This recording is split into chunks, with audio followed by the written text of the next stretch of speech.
미국 주식 이슈 워치 채널에서 제공하는 심층 분석 시간입니다. 안녕하세요. 안녕하세요. 오늘은 Heartflow Inc. 티커 심볼 HTFL이죠.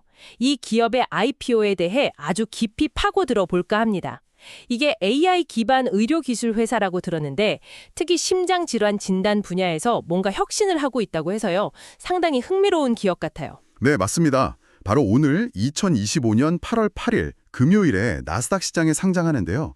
저희가 좀 조사를 해보니까 이 하트플로우라는 회사가 가진 기술력이라든지 또 재무 상태는 어떤지, 그리고 IPO 진행 과정은 순탄했는지, 시장 반응은 또 어떤지 이런 것들을 아주 상세하게 분석해 보려고 합니다. 좋습니다. 특히 오늘 상장 첫날이니까 당일 거래 관점에서 투자자들이 좀 주목해야 할 만한 정보들 위주로 짚어주시면 더 도움이 될 것 같네요. 네, 알겠습니다. 특히 뭐랄까 단기적인 관점뿐만 아니라 장기적인 관점에서도 이 회사의 가치를 한번 따져볼 필요가 있겠죠. 자, 그럼 먼저 Heartflow라는 회사가 도대체 뭘 하는 회사인지 그 핵심 사업부터 좀 자세히 설명해 주시죠. AI 기반이라고는 하는데 구체적으로 어떤 기술인가요? 네, 하트플로우는 기본적으로 관상동맥 질환, 그러니까 CAD라고 하죠. 이 CAD의 진단과 관리를 혁신하겠다는 목표를 가진 AI 기반 의료기술 기업입니다. 핵심은 환자의 심장 CT 스캔 데이터를 가져와서요. 이걸 AI, 특히 딥러닝 기술과 아주 복잡한 전산 유체 역학을 이용해서 분석하는 거예요. CT 스캔 데이터로 분석한다고요? 좀 더 쉽게 설명해 주실 수 있을까요? 그러니까 CT 촬영하면 심장 혈관 모양이 나오잖아요. 그걸 바탕으로 AI가 환자 개개인에 딱 맞는 3D 심장 모델을 만들어내는 겁니다. 가상의 심장을 만드는 거죠. 3D 심장 모델. 와, 신기하네요. 그걸로 뭘 하는 건데요? 그 모델을 이용해서 혈관 안에서 피가 어떻게 흐르는지, 즉 혈류를 시뮬레이션하는 겁니다. 이걸 통해서 혈관 어느 부분이 얼마나 좁아져 있는지, 그 좁아진 부분이 실제 혈류에 얼마나 심각한 영향을 미치는지를 비침습적인 방법으로 아주 정밀하게 분석해내는 거죠. 이 기술이 바로 Heartflow FFR CT Analysis라고 불리는 핵심 제품입니다. FFR, CT 애널리시스. 아, 이게 그 매출의 99%를 차지한다는 바로 그 기술이군요. 네, 맞습니다. 2025년 3월 기준으로 회사 전체 매출의 거의 전부를 이 FFRCT 분석 서비스가 차지하고 있어요. 의사들이 환자를 진단하고 치료 계획을 세울 때 특히 침습적인 시술이 꼭 필요한지 아닌지를 결정하는데 아주 중요한 정보를 제공하는 거죠. 그럼 그 외에 다른 제품은 없나요? 99%면 너무 한쪽에 치우친 것 같은 느낌도 드는데요. 물론 다른 제품도 있습니다. 핫플로우 플렉 애널리시스라는 게 있는데요. 이건 혈관 벽에 쌓인 플래크, 그러니까 죽상경화반의 부피나 구성 성분에 대한 자세한 정보를 제공하는 기술이에요. 이것도 물론 중요하지만 아직 매출 비중은 미미한 수준이죠. 그렇군요. 그리고 이 두 가지를 통합한 허트플로우 원 플랫폼이라는 것도 있다고요. 네, 그 플랫폼을 통해서 FFRCT 분석 결과와 플렉 분석 결과를 함께 제공해서 의사들이 더 종합적인 판단을 내릴 수 있도록 지원하는 거죠. 하지만 현재로서는 FFRCT가 압도적인 주력 제품이라고 보시면 됩니다. 기술적인 측면에서 좀 더 깊이 들어가 보죠. AI, 딥러닝, 전산 유체 역학, 굉장히 복잡한 기술들이 결합된 것 같은데 이게 기존의 진단 방식과 비교해서 어떤 장점이 있는 건가요? 가장 큰 장점은 역시 정확성과 비침습성입니다. 기존의 비침습 검사들, 예를 들면 운동보아 검사나 핵의학 영상 같은 것들은 위음성이나 위양성률이 좀 높다는 한계가 있었거든요. 그러니까 병이 있는데 없다고 나오거나 없는데 있다고 나오는 경우가 꽤 있었다는 거죠. 아, 그런 문제들이 있었군요. 네. 그래서 불필요하게 침습적인 혈관 조영수를 받게 되거나 반대로 필요한 치료를 놓치는 경우도 있었는데 하트플로우 FFRCT는 이런 한계를 극복하는 데 크게 기여할 수 있다는 겁니다. 임상시험 결과를 보면 실제로 혈관 재개통 시술이 필요한 환자를 기존 방식보다 78%나 더 정확하게 식별해냈다고 해요. 78%나요? 와, 이건 정말 엄청난 개선인데요. 의사들 입장에서는 정말 반가운 기술이겠네요. 그렇죠. 게다가 분석 처리 시간도 평균 1.5시간 미만으로 상당히 빠릅니다. 효율성까지 갖춘 거죠. 이런 기술적 우위의 바탕에는 또 뭐가 있냐면 바로 독점적인 데이터 세트가 있습니다. 데이터 세트요? 네, 지난 10년 이상 동안 약 1억 1천만 개 이상의 주석이 달린, 그러니까 의학적으로 의미 있는 정보가 표시된 심장 CT 이미지를 모아서 AI 알고리즘을 훈련시켜 왔다는 거예요. 이건 후발주자들이 따라오기 매우 어려운 일종의 데이터 해자, 데이터 모트라고 할 수 있죠. 복제하기가 거의 불가능에 가깝습니다. 와, 10년 동안 1억 개가 넘는 데이터를 모으고 학습시켰다? 이건 정말 강력한 경쟁 우위가 되겠네요. 기술력은 정말 탄탄해 보입니다. 임상적인 검증이나 시장에서의 실제 사용 현황은 어떤가요? 기술만 좋다고 다 성공하는 건 아니잖아요. 물론입니다. 이 부분이 또 하트플로우의 강점 중 하나인데요. 임상적 검증이 상당히 잘 되어 있습니다.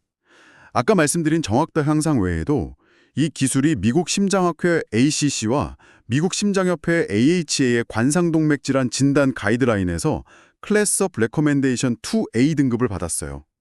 이게 왜 중요하냐면 AI 기반 기술로는 최초로 이런 주요 임상 가이드라인에 포함된 사례거든요. AI 기술 최초로 가이드라인에 등재됐다. 이건 정말 큰 의미가 있겠네요. 의사들이 이 기술을 받아들이는 데 있어서 심리적인 장벽이 확 낮아지겠어요. 바로 그겁니다. 임상 표준으로 인정받기 시작했다는 뜻이니까요. 의사들이 좀 더 신뢰하고 적극적으로 사용할 수 있는 근거가 마련된 거죠. 실제로 사용 현황을 보면 전 세계적으로 이미 40만 명 이상의 환자 진단에 이 기술이 사용되었고 작년인 2024년에만 13만 2천 명의 환자가 이걸로 진단을 받았다고 합니다. 40만 명 이상. 생각보다 이미 꽤 많이 쓰이고 있네요. 어느 정도 규모의 병원들에서 사용하고 있나요? 전 세계적으로 1,400개 이상의 병원 및 의료기관에서 하트플로우 기술을 채택해서 사용하고 있다고 하고요. 또 이 기술의 유효성과 관련된 동료 검토, 피어 리뷰 논문도 600편 이상 발표되었다고 하니까 학계에서도 상당히 인정받고 있다고 볼 수 있겠죠. 기술력, 임상검증, 그리고 실제 사용 데이터까지 상당히 인상적인데요. 그럼 규제 문제는 없었나요? FDA 승인 같은 거요? 네, 중요한 부분이죠. FDA 승인은 2022년에 이미 받았습니다. 규제 허들을 넘었다는 거고요. 더 중요한 건 보험 적용 문제입니다. 아무리 기술이 좋아도 보험 적용이 안 되면 환자나 병원 입장에서 사용하기 부담스럽잖아요. 그렇죠. 비용 문제가 현실적으로 가장 크니까요. 그런데 이 부분에서도 최근에 아주 긍정적인 진전들이 있었습니다. 새로운 보험 코드들이 생겨나고 있고 특히 미국 공보험인 메디케어와 메디케이드 적용 범위도 확대되고 있어요. 결정적으로 미국 최대 민간 보험사 중 하나인 유나이티드 헬스케어가 올해 10월 1일부터는 플래크 애널리시스에 대해서도 보험 적용을 해주기로 결정했습니다. 모든 사업 부문에 걸쳐서요. 이건 정말 중요한 이정표죠. 와, 유나이티드 헬스케어 커버리지 확보는 정말 큰 뉴스네요. 그럼 이제 비용 부담 없이 더 많은 환자들이 이 기술의 혜택을 볼 수 있게 되는 거잖아요. 네, 그렇습니다. 그리고 또 하나 주목할 만한 것이 캐테고리 I CPT 코드 획득입니다. 이건 플래크 애널리시스에 대한 건데요. 2026년 초부터 적용될 예정입니다. 캐테고리 I 코드는 일시적인 코드가 아니라 영구적인 코드이고 확립된 수가 reimbursement rate를 가지기 때문에 장기적으로 안정적인 매출을 확보하는 데 아주 결정적인 역할을 할 겁니다. 아, 그러니까 FF와 CT뿐만 아니라 플렉 애널리시스까지 보험 적용과 안정적인 수가를 확보하게 되면서 앞으로 매출 성장에 더 가속도가 붙을 수 있겠군요. 기술적인 면이나 시장 채택, 규제 환경까지 고려하면 정말 긍정적인 요소들이 많아 보입니다. 네, 표면적으로 보면 분명 그렇습니다. 혁신적인 기술, 임상적 검증, 보험 적용 확대, 성공 방정식의 요소들을 갖춘 것처럼 보이죠. 하지만 이제부터는 좀 다른 측면, 그러니까 재무 상태를 자세히 들여다봐야 합니다. 여기서부터는 조금 신중하게 접근할 필요가 있어요. 아, 재무 상태. 역시 모든 기술 기업들이 초기에 겪는 어려움이 여기서도 나타나는 걸까요? 매출 상장세는 좋다면서요. 네, 매출 성장 자체는 정말 인상적입니다. 숫자를 좀 볼까요? 2023년 연간 매출이 약 8,717만 달러였어요. 그런데 2024년에는 이게 1억 2,581만 달러로 늘어났습니다. 무려 44.32%나 성장한 거죠. 와, 44% 성장 대단하네요. 그리고 가장 최근 12개월, 그러니까 LTM 기준으로 2025년 3월 31일까지 보면 매출이 1억 3,617만 달러까지 올라왔습니다. 성장세가 꺾이지 않고 계속 이어지고 있다는 증거죠. 심지어 가장 최근 분기인 2025년 2분기 예비 실적 가이던스를 보면 매출이 4,290만 달러에서 4,340만 달러 사이로 예상되는데 이건 전년 동기 대비 38%에서 40% 정도 성장하는 수치입니다. 2분기에도 거의 40% 가까운 성장을 예상한다. 성장성 하나는 정말 확실하네요. 매출 건수도 늘었나요? 네, 2분기 매출 건수 자체도 48,420건으로 전년 동기 대비 47%나 증가했다고 발표했습니다. 그러니까 더 많은 병원에서 더 많은 환자에게 이 기술을 사용하고 있다는 거죠. 시장 침투가 성공적으로 이루어지고 있다는 강력한 시그널로 볼 수 있습니다. 여기까지는 아주 긍정적이죠. 네, 정말 성장 스토리는 탄탄해 보이는데요. 그런데 아까 하지만이라고 하셨잖아요. 뭐가 문제인 거죠? 문제는 바로 수익성입니다. 이렇게 매출이 폭발적으로 성장하고 있음에도 불구하고 이 회사는 아직 돈을 벌지 못하고 있습니다. 심지어 적자폭이 상당해요. LTM 기준으로 그러니까 2025년 3월 말까지 지난 1년간 순손실이 무려 1억 1,784만 달러에 달합니다. 1억 달러가 넘는 손실. 매출액보다 손실이 더 큰 건가요? 잠깐만요. LTM 매출이 1억 3,600만 달러 정도였으니까 그렇진 않네요. 그래도 엄청난 적자네요. 네, 그렇죠. 물론 성장 단계에 있는 기술 기업들, 특히 바이오텍이나 헬스케어 기술 기업들이 초기에는 R&D나 마케팅, 즉 시장 침투를 위한 투자에 집중하느라 적자를 보는 경우가 흔하긴 합니다. 투자를 우선시하는 거죠. 그렇죠. 아마존도 초기에 계속 적자였잖아요. 미래를 위한 투자라고 봐야 하는 거 아닌가요? 그럴 수도 있습니다만 하트플로어의 경우는 그 규모가 좀 우려스러울 정도라는 겁니다. 더 큰 문제는 현금 흐름이에요. 회사가 가진 현금이 계속 줄어들고 있습니다. 2025년 3월 말 기준으로 현금 및 현금성 자산이 1억 98만 달러 정도 있었는데 불과 3개월 뒤인 6월 말에는 이게 8,020만 달러까지 줄어들었어요. 3개월 만에 거의 3천만 달러 가까이 현금이 줄었다고요? 왜 이렇게 갑자기 줄어든 거죠? 회사 측 설명에 따르면 직원 보너스 지급이라든지 이번 IPO 준비 관련 비용, 그리고 빌린 돈에 대한 이자 지급 같은 것들이 주된 원인이었다고는 합니다만 근본적으로는 계속되는 적자로 인해 현금이 소진되고 있는 거죠. 이런 추세라면 추가 자금 조달 없이는 운영이 어려워질 수도 있는 상황이었다고 볼 수 있습니다. 그래서 이번 IPO가 더 중요했던 거군요. 단순히 성장을 위한 자금 확보 차원을 넘어서 회사의 운영 자금을 마련하고 재무 구조를 개선하기 위한 목적도 컸겠네요. 부채는 어느 정도인가요? 네, 부채도 상당합니다. 2025년 3월 말 기준으로 총 부채가 2억 328만 달러 수준이에요. 현금 보유액보다 부채가 훨씬 많은 거죠. 심지어 자기 자본, 에퀴티는 마이너스 8억 8,900만 달러입니다. 완전 자본 잠식 상태라는 거죠. 자기 자본이 마이너스요? 와, 이건 좀 심각하게 들리는데요. 재무 상태가 생각보다 훨씬 안 좋았네요. 그렇죠. 그러니까 제가 아까 말씀드린 겁니다. 이번 IPO는 이 회사의 생존과 직결된 문제였을 수도 있다는 거죠. 물론 IPO를 통해 조달한 자금으로 부채도 일부 상환하고 운영 자금도 확보했으니 당장의 위기는 넘겼다고 볼 수 있겠지만 근본적으로 수익성을 개선하지 못하면 이런 문제는 반복될 수 있습니다. 그럼 이번 IPO로 조달한 자금 규모가 꽤 컸어야 할 텐데요? 얼마를 조달했죠? 그리고 이 정도 재무 상태의 회사가 시장에서 평가는 어떻게 받았는지, 밸류에이션은 어떻게 결정됐는지도 궁금하네요. 네, 그 부분은 IPO 진행 과정을 보면 좀 더 명확해지는데요. 밸류에이션부터 말씀드리면 최종 공모가인 주당 19달러를 기준으로 계산했을 때 상장 후 시가총액이 약 17억 달러, 우리 돈으로 하면 2조 원이 훌쩍 넘는 규모입니다. 시가총액 17억 달러. 적자 상태인 회사치고는 상당히 높은 평가를 받은 것 같은데요? 맞습니다. 이걸 매출 대비 주가 비율, 즉 PS 비율로 환산해보면 LTM 매출 기준으로 10.43배 정도가 나옵니다. PS 10배. 보통 소프트웨어 기업들이나 성장성이 아주 높은 기업들이 받는 수준 아닌가요? 아직 수익을 내지 못하는 헬스케어 기술 기업에게 PS 10배 이상은 확실히 좀 높아 보이긴 하네요. 그렇죠. 미래의 폭발적인 성장 잠재력과 기술의 혁신성을 시장이 매우 높게 평가하고 있다는 의미이기도 하지만 다른 한편으로는 그만큼 기대치가 높기 때문에 앞으로 실적이 조금이라도 기대에 못 미치면 주가에 상당한 부담으로 작용할 수 있다는 뜻도 됩니다. 한마디로 고평가 논란이 있을 수 있는 수준이죠. 재무상태 요약표를 보면 명확합니다. 매출 성장률은 40%대로 높지만 순손실 규모가 크고 현금은 줄고 있고 부채는 많고 자기 자본은 마이너스. 이런 상황에서 시총 17억 달러, PS 10배 이상. 확실히 재무적인 측면에서는 위험 요인이 많다고 봐야 합니다. 기술적, 임상적 강점과 재무적 약점 사이의 간격이 꽤 커 보이네요. 투자자 입장에서는 이 부분을 어떻게 해석해야 할지 고민이 깊어지겠습니다. 자, 그럼 이런 상황에서 IPO는 어떻게 진행되었는지 그 과정 자체가 또 중요한 시사점을 줄 것 같은데요. 특히 최종 공모가가 어떻게 결정되었는지 자세히 알려주시죠. 네. IPO 과정을 보면 시장의 기대감이 어떻게 반영되었는지 명확히 드러납니다. 타임라인을 한번 따라가 보죠.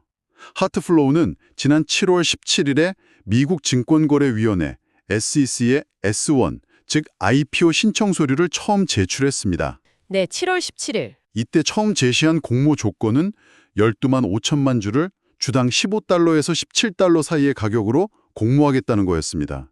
이걸로 계산하면 최대 2억 1,250만 달러 정도를 조달할 계획이었던 거죠. 12만 5천만 주에 15에서 17달러. 이게 초기 계획이었군요. 네. 그런데 시장 반응이 예상보다 훨씬 뜨거웠던 것 같습니다. 수요 예측, 기관 투자자들을 대상으로 미리 주문을 받아보는 과정을 진행해 보니 이 가격 범위로는 몰려드는 수요를 감당하기 어렵다고 판단한 거죠. 그래서 8월 6일에 S1A, 즉 수정된 IPO 신청 서류를 제출합니다. 어떻게 수정됐나요? 공모 주식 수를 1,666만 6,667주로 늘리고 희망 공모가 범위도 주당 17달러에서 18달러로 상향 조정했습니다. 주식 수도 늘리고 가격도 올린 거죠. 이건 기관 투자자들의 수요가 매우 강력했다는 것을 의미합니다. 와, 물량도 늘리고 가격 밴드도 올렸다. 이건 정말 긍정적인 신호로 해석해야겠네요. 그렇죠. 아주 강력한 시그널입니다. 그리고 최종적으로 8월 7일, 그러니까 바로 어제죠. S1 서류의 효력이 발생했고 같은 날 최종 공모가가 결정되었는데 얼마에 결정되었을까요? 상향 조정한 범위가 17, 18달러였으니까 18달러? 아니면 그보다 더 높게? 더 높았습니다. 주당 19달러로 최종 결정됐어요. 상향 조정한 희망 공모가 범위의 상단마저도 넘어선 가격이 결정된 겁니다. 19달러. 와, 이건 정말 시장의 기대감이 엄청나다는 걸 보여주는 거네요. 네, 그렇습니다. 그래서 최종적으로 조달한 금액은 총 3억 1,670만 달러에 달합니다. 초기 계획했던 최대 금액보다 1억 달러 이상 더 많은 자금을 확보하게 된 거죠. 이 모든 과정이 불과 3주 만에 이루어졌습니다. 정말 놀랍네요. 공모가를 계속 올리고 물량까지 늘렸는데도 최종 가격이 밴드 상단을 초과했다는 건 기관 투자자들이 이 회사의 가치를 그만큼 높게 평가하고 또 물량을 확보하기 위해 경쟁했다는 뜻으로 해석해도 될까요? 정확합니다. 이건 단순히 긍정적 신호를 넘어서 기관 투자자들이 하트플로우의 기술력, 시장 지위, 그리고 특히 장기적인 성장 전망에 대해 매우 높은 신뢰를 가지고 있다는 강력한 증거라고 볼 수 있습니다. 이런 강력한 기관 수요는 IPO 이후 주가 흐름에도 긍정적인 영향을 미칠 가능성이 높죠. 또한 JP모건이나 모건 스탠리 같은 월스트리트 최고 수준의 투자은행들이 주관사로 참여했다는 정도 이 IPO의 신뢰도를 높여주는 요인이고요. 주관사들도 이 정도 가격의 공모에도 성공할 수 있다는 자신감이 있었기에 가능했던 결정입니다. 네, 확실히 IPO 과정 자체는 시장의 열띤 반응을 보여주는 것 같습니다. 특히 기관 투자자들의 수요가 폭발적이었다는 점이 인상적이네요. 그럼 이 수요에 대해서 좀 더 자세히 분석해 볼까요? 기관 투자자들은 왜 이렇게 열광했을까? 그리고 반면에 개인 투자자들의 반응은 어땠는지도 궁금합니다. 아까 개인들은 좀 달랐다고 하셨잖아요. 네, 기관과 개인의 온도차가 상당히 컸습니다. 먼저 기관 수요부터 다시 정리해보면 말씀드린 대로 공모 규모와 가격이 연달아 상향 조정된 것이 가장 확실한 증거입니다. 수요가 없었다면 불가능한 일이죠. 그렇죠. 여기에 더해서 주관사들에게 부여된 그린슈 옵션도 주목할 만합니다. 이건 초과 배정 옵션이라고도 하는데 시장 반응이 좋을 경우 주관사가 공모 물량 외에 추가로 최대 250만 주를 더 매수해서 시장에 공급할 수 있는 권리입니다. 주관사들이 이 옵션을 가지고 있다는 것 자체가 상장 후에도 주가가 공모가 이상으로 유지되거나 상승할 가능성이 높다고 판단하고 있다는 걸 시사합니다. 일종의 주가 안정장치 역할도 하고요. 아, 그런 옵션도 있군요. 주관사들도 주가 상승에 베팅하고 있다는 거네요. 그렇다고 볼 수 있죠. 그리고 또 하나 중요한 점은 기존 투자자들의 면면입니다.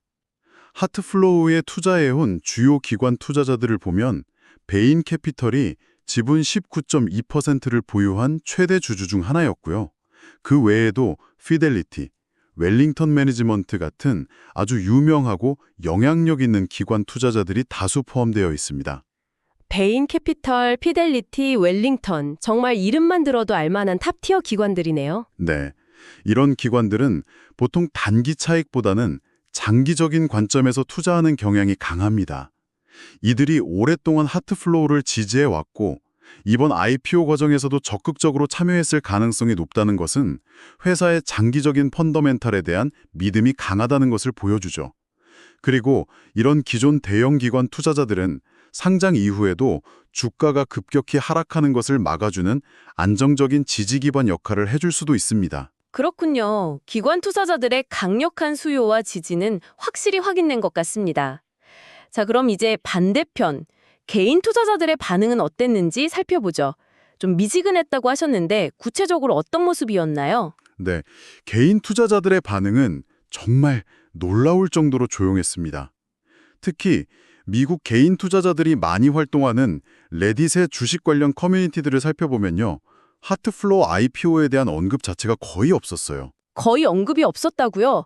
이렇게 기술도 혁신적이고 기관 수요도 뜨거웠는데 의외인데요. 저도 좀 의외였습니다. 간혹 언급이 있더라도 이런 주식이 있는지도 몰랐다는 반응이 많았고요. 오히려 과거의 다른 IPO 주식, 예를 들어 피그마 같은 경우 상장 초기에 급등했다가 급락했던 경험 때문에 FIG에서 손실 본 이후로 겁먹어서 못 사겠다는 식의 신중론이나 아예 헬스케어 섹터 자체가 지금 침체기 아니냐며 부정적인 의견을 내는 경우도 있었습니다. 아, 과거 IPO 트라우마나 섹터 자체에 대한 우려 때문에 접근을 꺼리는 분위기였군요. 네, 그런 경향이 강했습니다. 심지어 공모가가 계속 상향 조정되었다는 뉴스에도 개인 투자자 커뮤니티의 반응은 거의 없었어요. 이건 이번 IPO가 철저하게 기관 투자자 주도로 이루어졌다는 것을 다시 한번 확인시켜주는 대목이죠.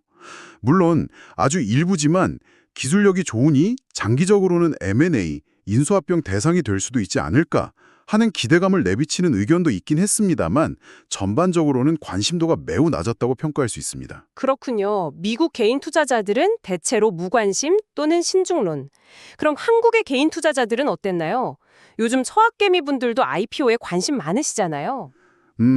저희가 조사한 바로는 한국의 주요 주식 커뮤니티에서도 핫플로우 IPO에 대한 직접적이고 활발한 토론이나 평가 내용을 찾기는 좀 어려웠습니다. 물론 investing.com 같은 금융 정보 사이트에 한국어 뉴스 기사가 나오긴 했고요.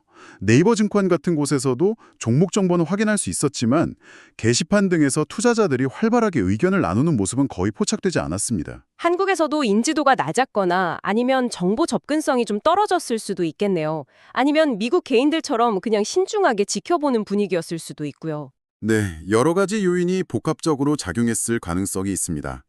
어쨌든 중요한 것은 개인 투자자들의 관심이 전반적으로 매우 낮았다는 사실입니다.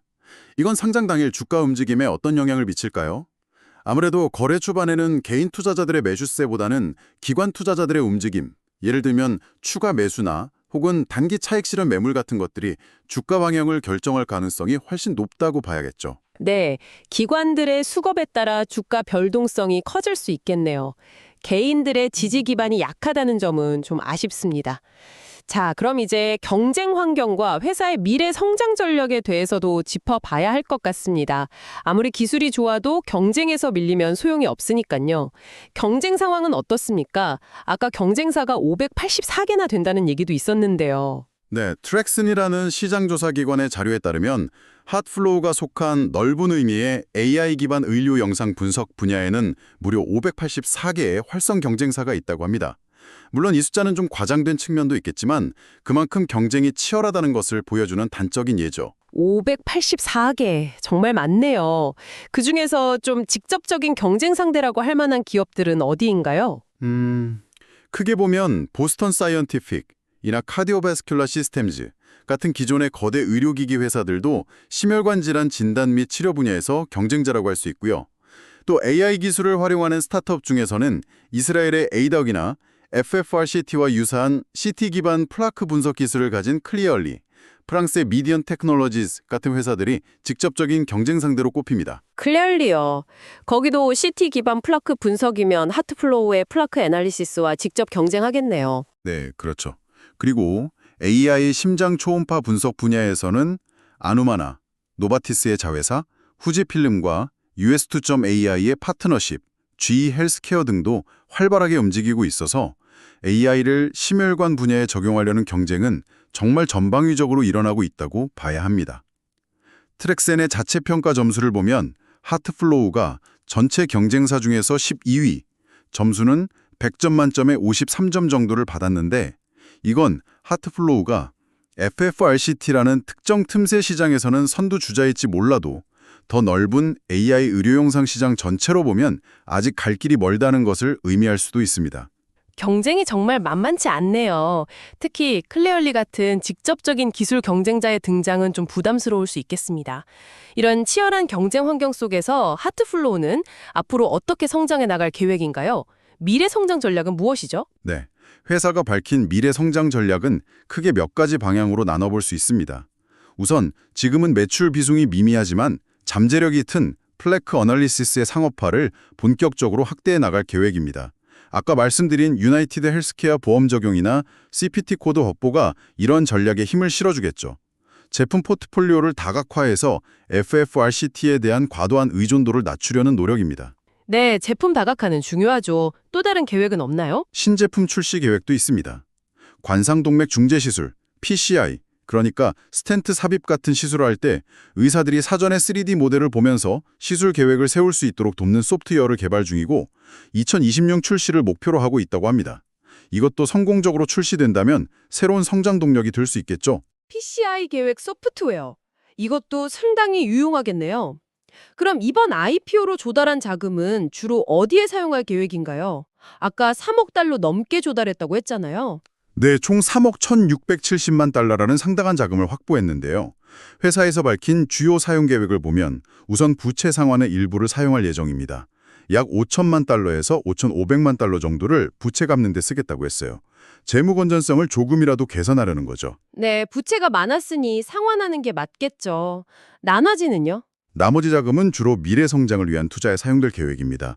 구체적으로는 새로운 제품 개발, 특히 분석 효율성을 더 높이는 방향으로의 기술 개발, 기존 제품 FFRCT, 플래크 아날리시스를 임상적 유용성과 사용 편의성을 개선하기 위한 연구, 더 많은 질환이나 환자군에 이 기술을 적용할 수 있도록 새로운 임상 증거를 확보하는 연구, 적응층 확대 등에 투자할 것이라고 밝혔습니다. 결국 R&D와 제품 개선, 그리고 시장 확대를 위한 임상 연구에 집중 투자하겠다는 거네요. 단기적인 수익성 개선보다는 장기적인 성장에 무게를 두는 모습입니다. 네, 그렇습니다. IPO 자금을 바탕으로 기술적 우위를 더 강화하고 적용 범위를 넓혀서 경쟁사들과의 격차를 벌리겠다는 의지를 보여주는 거죠. 단일 제품 의존도를 줄이고 지속 가능한 성장의 발판을 마련하겠다는 전략으로 해석됩니다. 알겠습니다. 자, 그럼 지금까지 헐트플로우의 기술, 재무, IPO 과정, 경쟁 환경, 미래 전략까지 정말 다각도로 살펴봤는데요. 이제 가장 중요한 부분이죠. 이 모든 정보를 종합해서 오늘 8월 8일 상장 당일의 주가 움직임은 어떻게 전망해 볼 수 있을지, 그리고 당일 트레이딩에 나서는 투자자들은 어떤 점들을 고려해야 할지 정리해 보겠습니다. 먼저 긍정적인 요인과 우려 요인을 한번 요약해 볼까요? 네, 먼저 긍정적인 요인부터 정리해보죠. 첫째, 역시 혁신적인 AI 기반의 FFRCT 기술과 독점적인 데이터 해자. 둘째, 강력한 임상적 검증 결과와 ACC, AHA 가이드라인 등재라는 학문적 인정. 셋째, 미국 내에서만 50억 달러 규모로 추정되는 거대한 시장 잠재력. 넷째, 연 40% 수준의 견고한 매출 성장세. 다섯째, 유나이티드 헬스케어 보험 적용 확대 및 캐테고리 1, CPT 코드 확보 등 우호적인 보험 환경 변화. 여섯째, IPO 과정에서 확인된 매우 강력한 기관 투자자 수요와 공모가 상향 조정. 일곱째, JP모건, 모건스탠리 등 최고 수준의 주관사 참여. 마지막으로 최근 다소 회복세를 보이는 IPO 시장 전반의 분위기도 긍정적 요인으로 볼 수 있겠습니다. 정말 긍정적인 요인들이 많네요. 그럼 반대로 우려 요인들은 어떤 것들이 있었죠? 우려 요인도 만만치 않습니다. 첫째, 현재 수익을 전혀 내지 못하고 있으며 연간 1억 달러가 넘는 상당한 규모의 순손실 상태. 둘째, 높은 현금 소진율과 자본 잠식 상태에 이를 정도의 취약한 재무 구조. 셋째, 2억 달러가 넘는 높은 부채 수준. 넷째, 수익성 대비 상대적으로 높은 PS세, 10배 이상의 밸류에이션 부담. 다섯째, 보스턴 사이언티픽, 클리얼리 등 거대 기업 및 혁신 스타트업과의 치열한 경쟁 환경. 여섯째, 개인 투자자들의 낮은 관심과 인지도. 이런 점들이 주요 우려 요인이라고 할 수 있겠습니다. 네, 정말 장점과 단점이 명확하게 갈리는 상황이네요. 자, 이 상반된 요인들을 모두 고려했을 때 오늘 개장 가격과 당일 거래 범위는 어느 정도로 예상해 볼 수 있을까요? 물론 예측은 예측일 뿐이지만요. 네, 예측은 항상 조심스럽지만 여러 요인, 특히 IPO 과정에서의 강력한 기관 수요를 감안했을 때 개장 가격은 공모가인 19달러보다는 상당히 높은 수준에서 시작할 가능성이 커 보입니다. 개인적으로는 공모가 대비 10%에서 25% 정도의 프리미엄이 붙어서 21달러에서 23.50달러 사이에서 첫 거래가 시작되지 않을까 조심스럽게 예상해 봅니다. 21달러에서 23.50달러 사이. 공모가보다는 꽤 높게 시작할 거라는 예상이시군요. 그럼 당일 거래 범위는 어느 정도로 보시나요? 변동성이 클 것 같은데요? 네, 변동성은 정말 클 것으로 예상됩니다. 상장 첫날 특유의 높은 변동성에 더해서 아까 말씀드린 긍정 요인과 우려 요인이 팽팽하게 맞서는 상황이니까요. 개인적으로 당일 거래 범위를 예측해 본다면 하단은 공모가 근처인 19달러 50센트 정도, 상단은 26달러 정도까지 열어두어야 하지 않을까 생각합니다. 하단 19.50달러, 상단 26달러. 꽤 넓은 범위네요. 하단을 19.50달러로 보시는 이유는 뭔가요? 공모가 밑으로 깨질 가능성은 낮게 보시는 건가요? 네, 공모가인 19달러는 심리적으로나 기술적으로 매우 중요한 지지선 역할을 할 가능성이 높습니다. 물론 상장 초기에 공모 물량을 받은 기관들의 차익 실현 매물이 나올 수 있겠지만 워낙 강력한 수요 속에서 결정된 가격이고 회사의 펀더멘털과 성장성을 믿는 추가 매수세도 유입될 수 있기 때문에 공모가 근처에서는 지지력을 보일 것으로 예상하는 거죠. 19.50달러는 공모가 바로 위 수준으로 이 정도는 지켜주지 않을까 하는 기대입니다. 그렇군요. 그럼 상단 26달러는 어떤 근거인가요?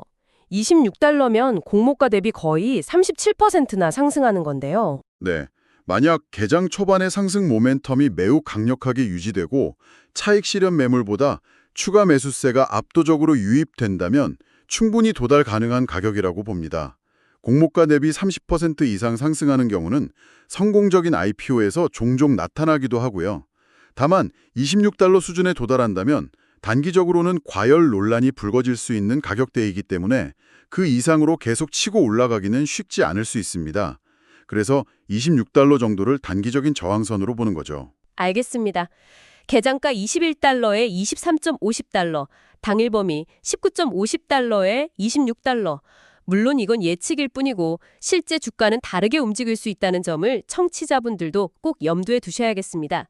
마지막으로 오늘 하트플로우 주식에 당일 트레이딩에 참여하려는 투자자들이 있다면 어떤 점들을 특히 유의해야 할까요? 네, 몇 가지 중요한 고려사항이 있습니다. 첫째, 앞서 계속 강조했듯이 매우 높은 변동성에 반드시 대비해야 합니다. 예상보다 훨씬 큰 폭으로 주가가 오르거나 내릴 수 있다는 점을 인지하고 감당할 수 있는 범위 내에서만 투자해야 합니다. 둘째, 기관 투자자들의 매매 패턴을 집중적으로 관찰해야 합니다. 특히 거래 초반에 대규모 차익 실현 매물이 나오는지 아니면 오히려 추가 매수세가 유입되는지를 파악하는 것이 중요합니다. 셋째, 거래량, 즉 유동성을 확인해야 합니다. 거래가 원활하게 이루어지는지 호가갭이 너무 크지는 않은지 등을 살펴봐야 하고요. 넷째, 무엇보다 철저한 위험 관리가 필수적입니다. 진입 전에 손절매 가격을 미리 정해두는 등 자신만의 원칙을 세우고 반드시 지켜야 합니다. 마지막으로 상장 당일에는 실시간으로 나오는 뉴스나 정보에도 귀를 기울여야 합니다. 예상치 못한 변수가 발생할 수도 있으니까요. 네, 높은 변동성 대비 기관 매매 패턴 관찰, 유동성 확인, 철저한 위험 관리, 실시간 정보 업데이트, 당일 트레이딩에 나서는 분들은 이 점들을 꼭 기억하셔야겠습니다. 자, 오늘 할트플로우 IPO에 대해 정말 깊이 있게 분석해 봤는데요. 마지막으로 오늘 나눈 이야기들을 한번 정리하면서 마무리하면 좋을 것 같습니다. 전문가님께서 먼저 총평을 해주시죠. 네, 종합적으로 볼 때 Heartflow, HTFL는 분명 AI를 활용한 혁신적인 의료 기술과 인상적인 매출 성장세를 보여주는 매력적인 기업입니다. 하지만 현재 수익을 내지 못하고 있다는 점, 상당한 부채와 높은 현금 소진일, 그리고 상대적으로 높은 밸류에이션 부담은 명백한 위험 요인입니다. 또한 경쟁이 매우 치열하고 개인 투자자들의 관심이 상대적으로 낮다는 점도 유의해야 할 부분입니다. 특히 상장 초기에는 기관 투자자들의 차익 실현 움직임이 나타날 수 있으므로 주가 변동성에 각별히 대비해야 한다는 말씀을 드리고 싶습니다. 네, 위험 요인들에 대한 지적 감사합니다. 하지만 저는 또 다른 측면에서 보자면 하트플로우가 AI 기반 심혈관 진단이라는 분야에서 명확한 기술적 우위를 가지고 있고 ACC/HA 가이드라인 등재나 주요 보험사의 커버리지 확보와 같은 강력한 임상적, 상업적 기반을 이미 구축했다는 점을 높이 평가하고 싶습니다. 특히 IPO 과정에서 보여준 예상을 뛰어넘는 압도적인 기관 투자자들의 수요와 최종 공모가 $19는 이 회사의 잠재력에 대한 시장의 높은 기대를 명확히 보여주는 증거라고 생각합니다. 따라서 오늘 8월 8일 거래가 시작된 이후 주가 흐름을 면밀히 관찰하면서 기회를 찾아볼 필요가 있겠습니다. 네, 양쪽 측면 모두 일리가 있습니다. 결국 판단은 투자자 각자의 몫이겠죠. 마지막으로 저희가 항상 드리는 말씀을 다시 한번 강조해야 할 것 같습니다. 네, 부탁드립니다. 본 분석은 청취자 여러분의 정보 습득과 이해를 돕기 위한 목적으로 제공되었으며 특정 주식, 즉 핫플로우, HTFL에 대한 매수 또는 매도 추천이 아님을 명확히 밝힙니다. 모든 투자는 위험을 수반합니다. 맞습니다. 모든 투자의 최종 결정은 청취자 여러분 각자의 신중한 판단과 분석, 그리고 그 결과에 대한 책임하에 이루어져야 합니다. 저희의 분석은 참고 자료로만 활용하시기 바랍니다. 또한 본 콘텐츠를 준비하는 과정에서 일부 정보는 AI 기술을 활용하여 수집 및 생성되었을 수 있으며 이로 인해 실제 정보와 일부 차이가 있을 수 있다는 점에도 유의해 주시기 바랍니다. 네, 오늘 긴 시간 함께해 주셔서 감사합니다. 네, 감사합니다. 다음 시간에 더 유익한 정보로 찾아뵙겠습니다.